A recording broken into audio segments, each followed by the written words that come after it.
Hi everyone, thanks for joining me on another Broken Meeple video, and I got a unexpected good reception for the last Cull video I did. Apparently Cull videos are the way now. It's like, you want to get views or you want to really get a lot of engagement with the community, you talk about what games you got rid of.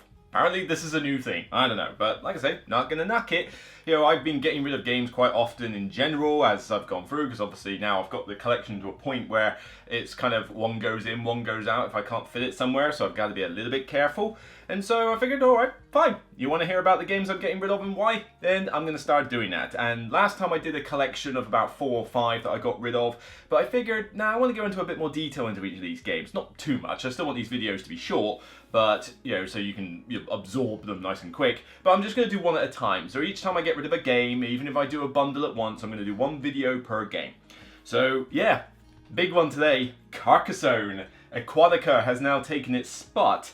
And this one has been kind of and ahhing on my list for a while. And I do like Carcassonne. I do genuinely think this is a really cool gateway game, but it is starting to show its age a little bit, especially as more games are coming out. Because this one's got expanded with traders and builders, I think it's called, and the inns and cathedrals. And it might have, I don't know, I think it's got the Pope Mayor one or whatever it's called, the Abbot. And there was another word, there was something about a circus, I think that's in here, or something. It was like a random expansion that I tried. There's a bit of a mismatch in here. But the problem is that I don't get to play this with the expansions a lot, because I'm usually teaching this to new people and I don't want to play with the expansions. But even when I throw the expansions on top, this still has a few issues that I'm kind of like, I've always thought of it as a 7 out of 10. Now it's kind of, I wouldn't say it's going down to a 6 out of 10, but it's just, I don't know if I want it in the collection anymore, because the game does drag on a bit with a lot of players. This is really a game you want to play with 2 players, maybe 3 max. But I find myself playing this with 4 a lot, sometimes 5 people want to play, and it's just far too long.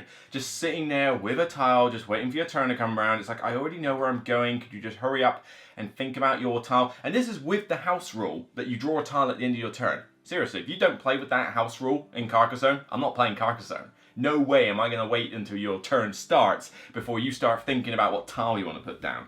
But it just sort of gets dragging on a little bit. The other thing is that there have been spin-offs of Carcassonne. We've had like Carcassonne Star Wars of all things, we've had South Seas, Gold Rush, was there a Hunter and Gatherers one, there was an Amazonians one, there was a Safari one. I haven't tried them all, but I have tried some of them. I've tried South Seas and Amazonians, and the Amazon one is pretty good, although I'm not sure about the whole racing thing at the top. I don't know if that works. Personally, I think South Seas is the best one of all the spin-offs, and so if I was going to get a copy of Carcassonne for my collection again, then I would get South Seas and just leave it at that. No expansions, none of this expandability stuff. Just give me a nice, clean, very good-looking Carcassonne. I mean, the South Seas one is gorgeous. You're building up an archipelago. Here, I'm kind of a little bit done with this very basic artwork. I mean, even Citadels had a similar artwork style back when it was released, 2000. But I've now got the fancy Citadels one now, so obviously it needs a bit of an upgrade. But here, I've got to get the stuff out, and then I've got to think, alright, well, which expansions do I want? I've even got an insert in here. I've got an insert with the tiles separated out, but even then, I can't remember which tile comes from what expansion here.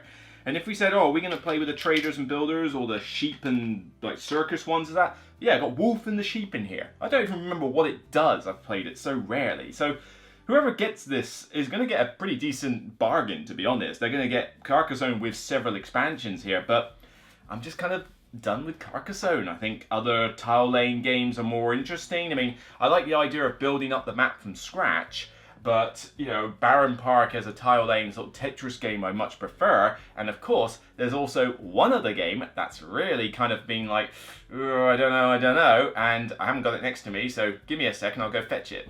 Isn't video editing the best? Yep, Small Islands. Let's just put this aside for a bit. This is a game that I bought, two or three years ago, I think, at the UK Games Expo, and it came out of nowhere. I walked by the stand, Mushroom Games, and I don't think it was Mushroom Games that were there. It was a Korean company, I think. I forget their names. But BGN maybe? I'm not sure. But I didn't know anything about them. It's just like, okay, cool. And they knew I was a creator, so they thought, do you want a copy of this? And the Frenemy Pastry Party little card game I think I reviewed, which I thought was average. I thought it was a little bit like messed up in certain areas, but this one I played and I've kept all this time. And Small Islands, I think, it's been gunning for position with Carcassonne, because I'm like, they're very similar games, but which one is better, Carcassonne with expansions or this? And I think I'm now at the decision where I believe Small Islands has killed Carcassonne for me out of the collection, because this one gives you that same feel of laying tiles and building up the map, except it's beautiful. I mean, really, the camera won't show it enough, but really beautiful archipelago like tiles that you're putting down. You know, I wish maybe there was more tiles, but you know, you only need so many. But I love the idea with this one that you've got pre-selected objectives each round, and you're building up the islands to try and get the symbols like lotus flowers and that in order to score your points based on what objectives you chose. But each player has one chance to end the round, you know, before others may be ready. But when do you use that? Do you use that in the first round, second round? You know, when am I going to play that tile?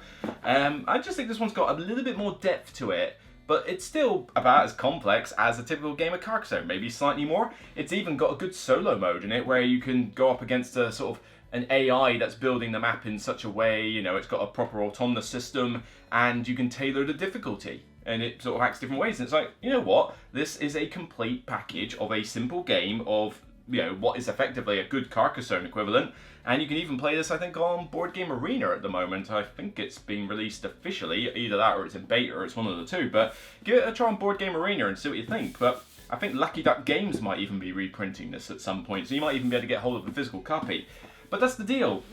I just think Carcassonne is kind of shown its age. I like it. I would still recommend it as a gateway game, but every game cafe has got a copy, so if I'm going to play it, I'll play it then, or I can play it on Board Game Arena. But I just don't find myself pulling this out compared to other gateway games. Not necessarily even tile laying games, just gateway games in general. I've got Forbidden Desert in the other room, I've still got a copy of A Pandemic, there's Majesty for the Realm, there's Splendor, I've got all the various two-player games like Patchwork and that, I've still got Catan, I'm still a Catan fan, Dixit, Citadels, Villagers, maybe not Villagers, but we'll see. Point Salad, there's all sorts of games I've got in my collection that are good gateway level games that I just find myself pulling out before this one. And don't get me started on the fact that I can't understand why people still don't understand the farmers.